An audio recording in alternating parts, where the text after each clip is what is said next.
I think the same thing is going to end up playing out. Okay, so I don't plan on this being, long. I really don't. I think the volatility will continue, and I think there'll be some great gains to be made like last week. Okay, some great setups. Okay, the market is in a very volatile period, and this is what you have to love. Okay, this is what you gotta love. All right, but let's like it. Let's like the live stream. Okay, let's like it. And somebody wanted to look at the Qs. We'll look at the Qs really quick. If you look at the Qs, what I'm seeing is, it needs to stay above some certain levels. If you guys were in the Discord at all on Friday, we like people got caught trying to short it. And meanwhile, I was basically telling you guys like this is more likely than not going to get to 610 by the end of the day, just based on how much short volume there was and how many people believe, just from yesterday that we were going to have a rerun, or from the past weeks we are going to have a rerun. But that wasn't the case at all. We actually recovered a lot of the levels, but the levels that still need to be captured is a lot. Okay, so I'm not gonna say we're gonna sit here and make a V shape, like that'd be insane. But what I do believe is gonna end up happening, over time, I believe there is a all time highs that is gonna happen. I believe dips are meant to be 8. Okay, I believe dips. If there's dips, they are meant to be 8. They are meant to be bought with time for a plethora of stocks out there. Okay, this is not the end. This is not the end. But the thing is, will it take place next week? Okay, that's the main question. Will it take place next week? Now, there's some levels that I have to see us get above, and there's some levels that to pay attention to in the meantime. 613 was a big one. If you guys have been tuning in for the live streams at all, 613 was a huge level that we talked about. As soon as it broke below there, 602 was on the table. We went there the next day, right? And then the other level was 689, and then it bounced hard from there after hours on Thursday. That's how we knew the temporary bottom was in, right? So now the levels to be paying attention to, if we want more bullish upside, which is gonna happen anyways, but it's just a matter of when. Okay, so we could get another swing to the downside, right? We could, and that'll be the final flush, or we could just continue to march up to the upside. And these are the two levels that I'd be paying attention to for that. Okay, if we want to remain bullish, the Qs need to stay above 616 and 613, and those are the two levels that I'm paying attention to. Okay, but other than that, 606 and 604 are the levels to the downside where this could potentially start getting to 568, and that's not crazy. Okay, if you guys have seen anything at all, you know how volatile the market is. And even if we do get to 568, which I think would be beneficial for a lot of people because you're able to get discounts.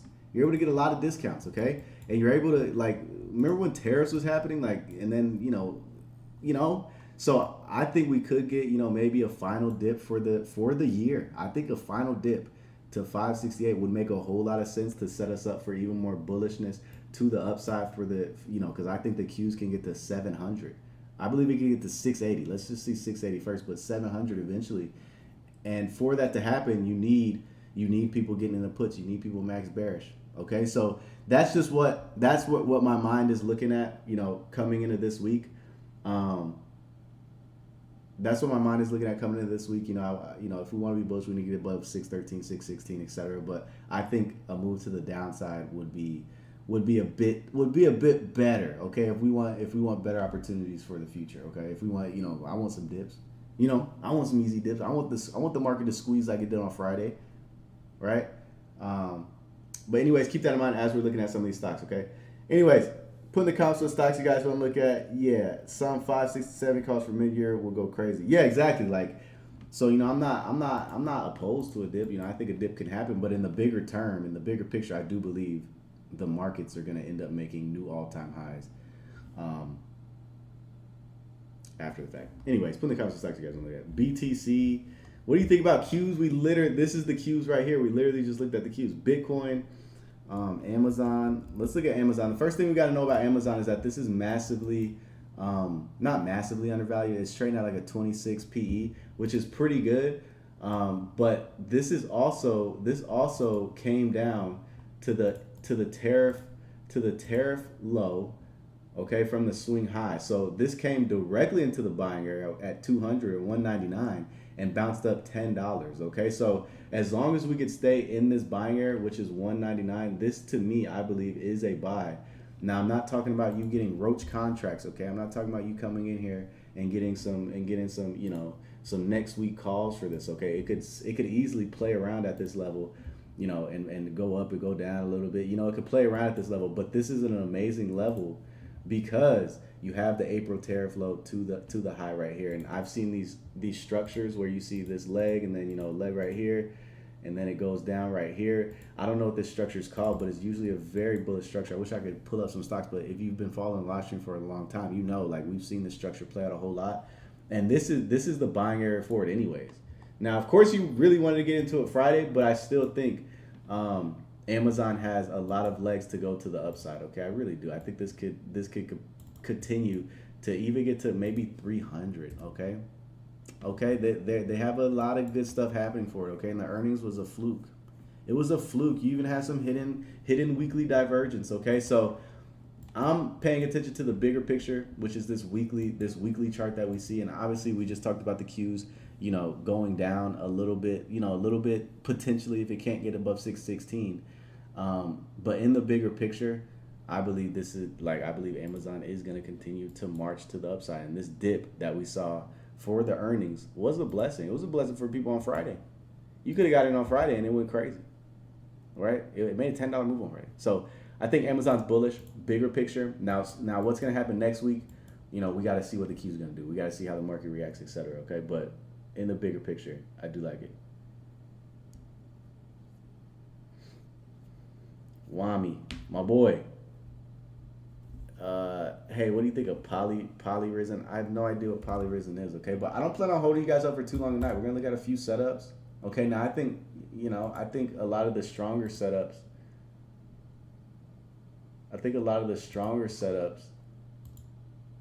Is taking place in the Dow Jones, right?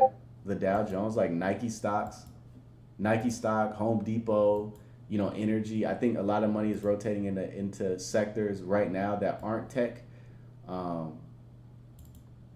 That are actually and the reason that is because, like, if you look at IREN or NBIS or OKLO or a lot of these companies, they're not actually putting in revenue right now. Money is rotating into stocks that are putting in revenue right now that are actually undervalued, that are trading at 10 PE or not 9 PE. That's why Hershey's going crazy. That's why you see.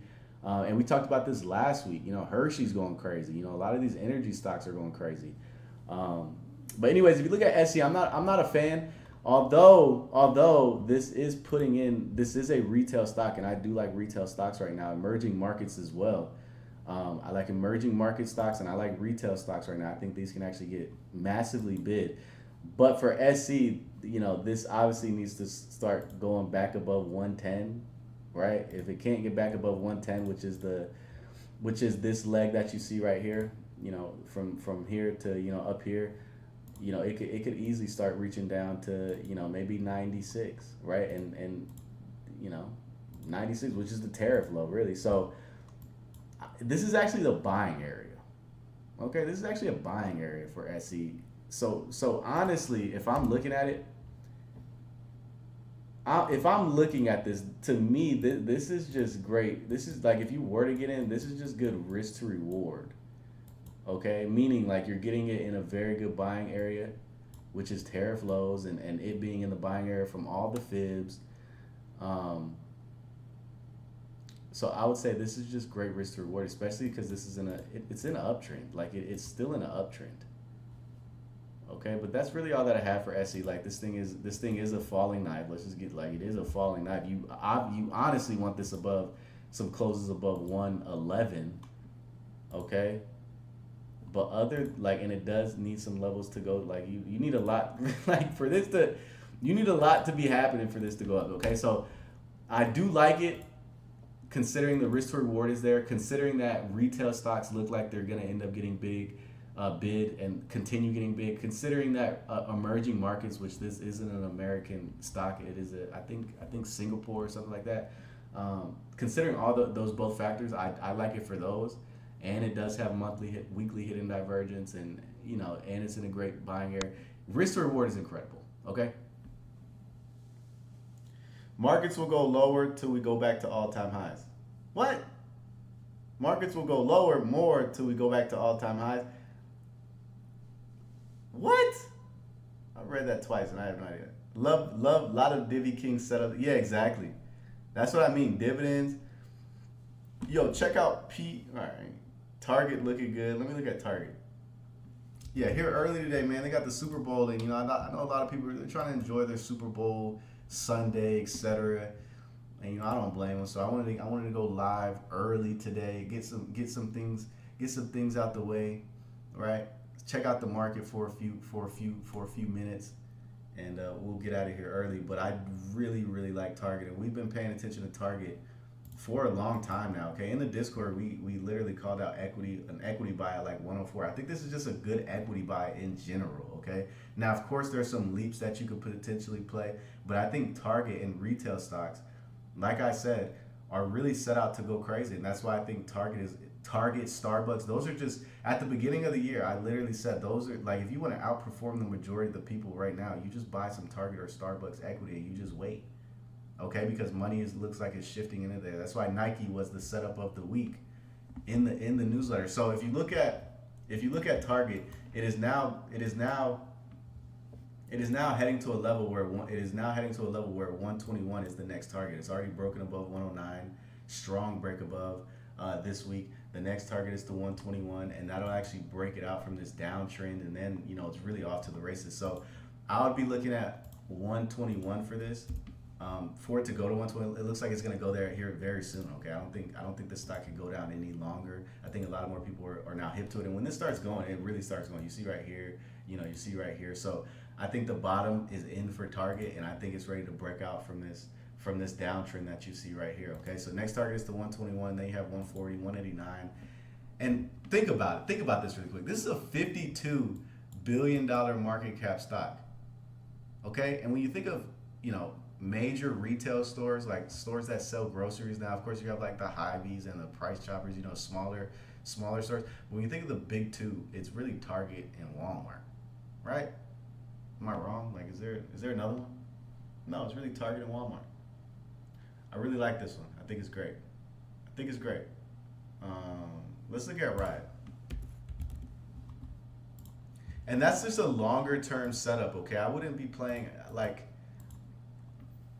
I would build buy some equity on I would be looking at leaps for that. Maybe like some December 140s or something. Like I think that one will perform very well this year. Okay, money's getting rotated into those type of stocks. But if you look at Riot is continues to retest, right? It continues to retest the breakout. Okay, it continues to retest the breakout. This is literally the third retest. Okay, you had a retest right here. You had another one right here. You had another one on Friday. Okay, so I think Riot is actually very bullish.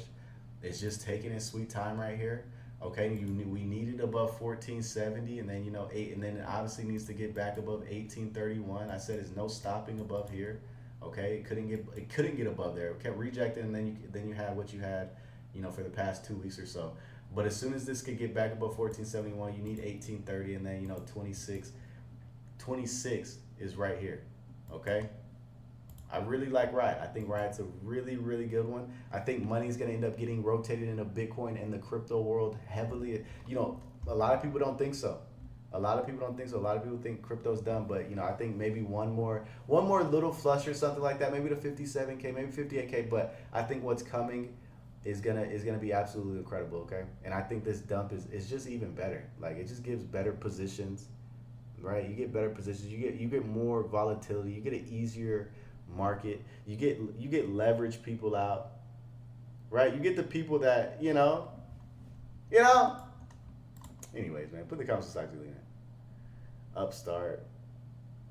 Is that no? What do you think about Oracle? Ew. T1 Energy. Hims is garbage. No way I'm looking at Hims. Sell it. Garbage. Nasty. Wouldn't touch. Apple.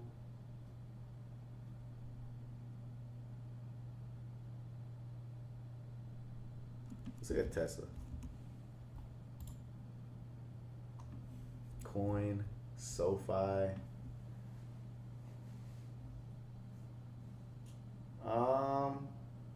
let's look at Tesla, because I think Tesla. First of all, first of all, we literally said this was going to slip and slide to 370 or 380, 388. Yeah, we literally said that. Now the main focus for something like Tesla is. Now the main focus for something like Tesla is how low could it possibly go? And what we just said was that the Qs looks decently. It looks like it could be decently bearish. Okay, it does. And the thing with Tesla is this does have a lot of levels that it can retest and still remain very bullish. Okay? Like it could come all the way down to 324. Like Tesla could come all the way down to 320 and still be in an uptrend, still be very bullish, still be ready to make new all-time highs, okay? So that's what I want to focus on, until this can really start going back above. I believe we like now Tesla's bullish. Like Tesla, I believe Tesla can continue to put in new all-time highs. But I just don't want to say it's going to happen right now, especially if it's trading below, 428, which we talked about. 426, 428 is the level that we continue to say if it can't get above here, if it continues to reject like it did these past 2 days, it's going to waterfall. And that's exactly what it did. It kept putting in these higher lows, higher lows, higher lows. So if you want to be maximum bullish on Tesla, you needed to get back above 428. Okay, right inside of here, it's in no man's land. Okay, this is no man's land. No man's land. Meaning it could go up, it could go down. Okay, and I think 370 makes a lot of sense, but you really need it above. I'm gonna put a check mark. Okay, above 420, above 428, it could start inching back to the 450s, and above 450, you could start getting 500. I think Tesla eventually, I'm gonna say, I'm not, I think this year is gonna make a new all-time high, but I don't know about this coming week. Okay, and inside of here, it's no man's land, kind of like what you saw over here. Like it's really just, meh, So 370 could be on the horizon, maybe even 318.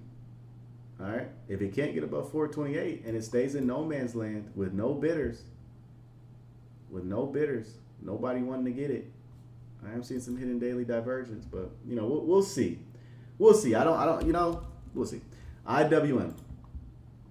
Let's look at IWM. I think I charted this earlier. IWM is sitting in victim level. Okay, some of you guys are like, what is victim level? You will be a victim. This is victim level, meaning if you weren't buying the 250 dip, the 255 dip, which we talked about down here, or even 259 where we talked about over here, you are now buying when you're buying someone's 1,000% contract. You understand? And you're buying it in a rejection level. You're buying it when people are going to be selling you it. Okay, so you're not getting a great entry. This is victim level. If you guys remember, we talked about IRIN, right? This was another case of victim level, okay? And we were able to capture a short from 57 all the way down to 37. Some people took this and made a whole lot of money on this, okay? This is victim level. Meaning, this is where people are selling, this is where you're not getting a great entry, okay? Great entry would have been over here, or maybe even right here where it had potential to continue to move to the upside. Now you're getting it in a terrible area. You're getting it where the smart people, the smart money was already buying it, right? So, same case for IWM. I think this is victim level. In order for it to not be victim level, you need a close above victim level, okay? So if you could get a close this week or, whenever above 650 or 266, that is where it is no longer victim level. That is where now you can start getting the all-time highs. You get it? Okay? But if you're trying to come into this week bullish, you're buying at not that great of an entry. Like you should have bought Friday, even Thursday. Like those are the prime time entries because it wasn't a bounce area, because the risk to reward was there to the upside. Now shorting it, I don't really like shorting stuff in a bull market, especially when like short squeezes can happen, etc. So for me right now, it's more of I want to wait and see. But this isn't where if I was looking to buy calls, I wouldn't buy it right here. Does that make sense? So I would just not mess with it, or just maybe get into some day trades if I really liked it, or maybe get into some quick little trades. But ultimately, it's a no touch for me personally. All right. Put in the comments of stocks you guys want to look at. Not much upside. Get out of no. First of all, this is this is why everyone's account is different. Okay, we've been saying this was bullish. We knew what this was going to end up doing. We said this was going to get to 277 months and months ago, Okay, it's just doing what we said months and months ago, and I still think IWM can actually get to 300. But coming into this week, you're not getting a great entry right now. Now, that's why everyone's account's different. That's why I don't know everyone's situation. Okay, I don't know if you're getting into this week. I don't know if you're trying to get months. I don't know if you just have equity. If you have equity, I just hold it because it's going higher, right? But if you have some calls expiring this week, you're in the rejection zone. If you have some puts, I like the put side a bit more. It may sweep to the upside a little bit and capture the rest of the calls and get people very bullish just to come all the way back down. That's what Iron did. It got to the victim level at 57, right? And this is just, teaching moment. It got to the victim level on the daily, and it never closed the weekly. The weekly is what we're looking at for IWM, okay? That's why weeklies, I believe, are more important. But on the daily, yeah, it got above the victim level. Went all the way to 63, okay, on Monday, or Tuesday. And then on Wednesday, it just started breaking down. Thursday broke down. Next week, it broke down crazy, okay? So weekly closes matter a lot more for what I'm looking at, okay? And IWM, it needs a weekly close above 256. Not a Monday close, not a Tuesday close, a weekly close. Got it? Let's look at ALM. What puts? I'm not looking at puts. I'm not. Join the Discord. I don't know. I probably won't even get into IWM. I don't know. ALMU. Commercial. You must know something I don't. I do like this chart though, where it did sweep this level. I do like that. It swept right here. A lot of people probably turned bullish, right here, try to get that double bottom, but now it's closing above. So I actually like the setup, but I have no idea what they do. It said commercial services. What is it? $268 million market cap. Yeah, you must know something, man. You must know something. IPO in 2025, had a great 2025. Even had a great January up until we really started correcting a little bit. So, maybe you're seeing something I don't. But TA wise, there's nothing that I could look at for this TA wise. Like there's nothing really there. It's an early chart. And it has earnings in 3 days. Right? It has earnings in 3 days. Microsoft going under 400. It might 390 was really my buying target for it though. Like we talked about in the Discord, 390 was where, I was saying in the Discord, 390. That's a buying area for it. But, could it go lower? Could it go below April tariff lows? I don't think, like I said, this is a case of the Meta setup, okay? If you guys remember, we went live when Meta was crashing, and I was like, yeah, Meta is going to end up going back to all-time highs. It's well on its way to all-time highs. I still think it can get to 800 plus, okay? This is the same sort of setup where you had a drawdown all the way almost until April tariff lows, and then it put in this weekly hidden divergence, which Microsoft is about to do the exact same thing. It's going to end up putting this weekly hidden divergence, okay? So it may come down a bit more, but what's going to end up there's more room to capture to the upside. You understand? So if I was bearish on this, I'm walking over dollars and picking up pennies. You understand? So if I like Microsoft, I would be looking more so for it to the upside, meaning buying shares or getting some leaps on it, maybe like some June or July calls, 430s or something, because the downside is now minimal in my opinion. And the upside is more tremendous. Same thing with Meta, okay? A lot of people were bearish on Meta. Right here. A lot of people were bearish on Meta as it was coming down, like right here. And I was like, no, this is hidden weekly diverging. It was. Now, it had those great weeks and now it wasn't. Now it's not anymore.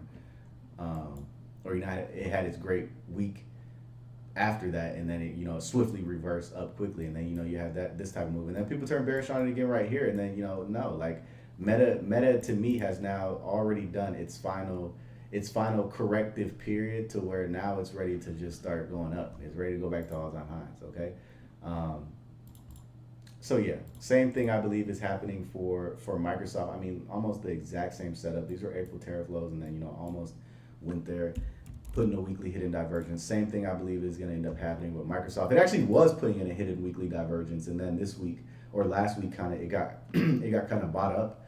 So the RSI is a little bit more to the upside a bit, but yeah, this actually was a bit lower. It actually was touching the green line, but weekly hidden divergence. There's no way, and I think it's even on like the 200 MA. Every single time it gets on 200 MA, this thing just bounces up.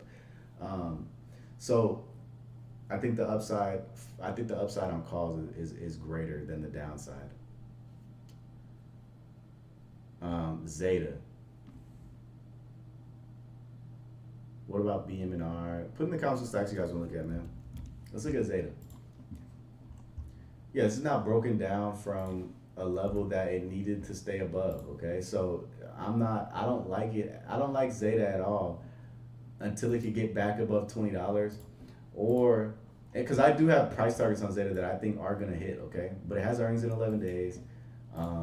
This relies heavily on what the market is doing in general. It did hit the buying area. It did hit that buying area $16. So as long as it can stay above $16, it's still bullish. Now it needs above 20. It really just needs above $20, right? It needs to have some holds above $20. Then you can get some real momentum heading for it. And then you get 27, 37, and then really this thing can start taking off. But it has earnings in 11 days. I think it's bullish as long as it can stay above 16. Anything below 16, it is now you get out, okay? Or if you don't have equity, it depends on what you have, right? It depends on your goals, right? But for me personally, if it goes below 16, it's a sell, but this is a buying area.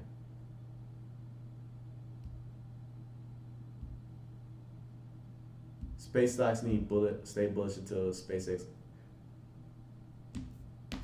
Where have you been? You have a new tick? No, I've been posting on YouTube. I go live Sundays and Wednesdays. I post them every single time. I just go live later. Like I go live probably when you're asleep. You're an old man, So I go live, when you're asleep. You're sound asleep in bed at 9 p.m. and that's when I go live. No, I'm just kidding. RKLB. The thing with these stocks is that they have a lot of hype on them, right? And I think hype stocks are going to perform very well. But this could potentially go to 61. I like 61 a bit better. That'll put it at the low that you have right here to the high. So like I said, we looked at the Q. Let me just wrap this up because I think I don't want to lead anyone. I want to we have a lot to look. Like this is a very important open in the market that and weak in general, okay, because it's going to decide if we continue to march the upside and these above 616, or we go further to the downside and create even more fear, which I think is more probable, but we're going to be paying attention to those levels. So for RKLB, I wouldn't turn bullish on this. Like this thing is in victim level.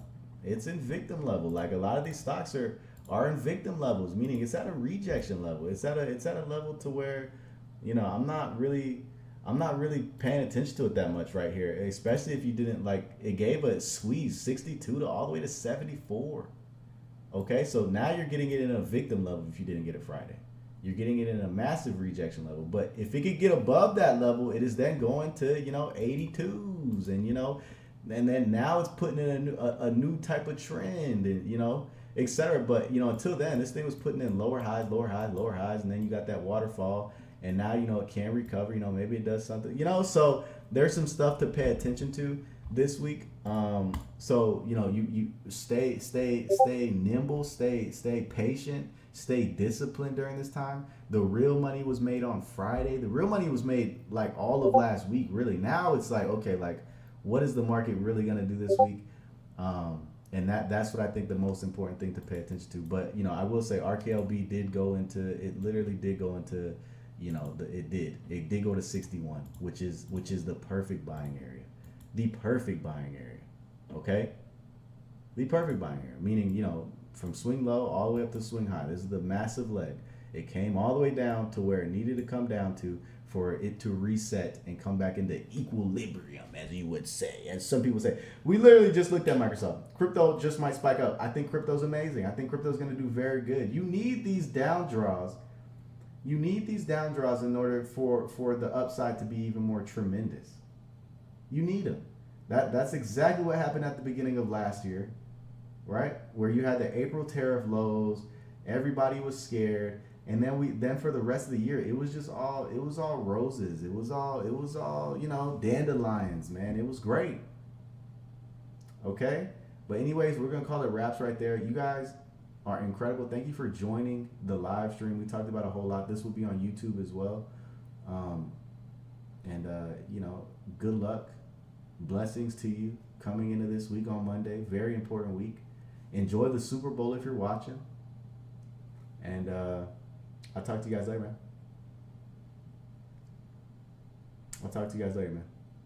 I'm out. Peace. Link is in the Discord for everything that you need. Matter of fact, what do we even do? Roblox went stupid.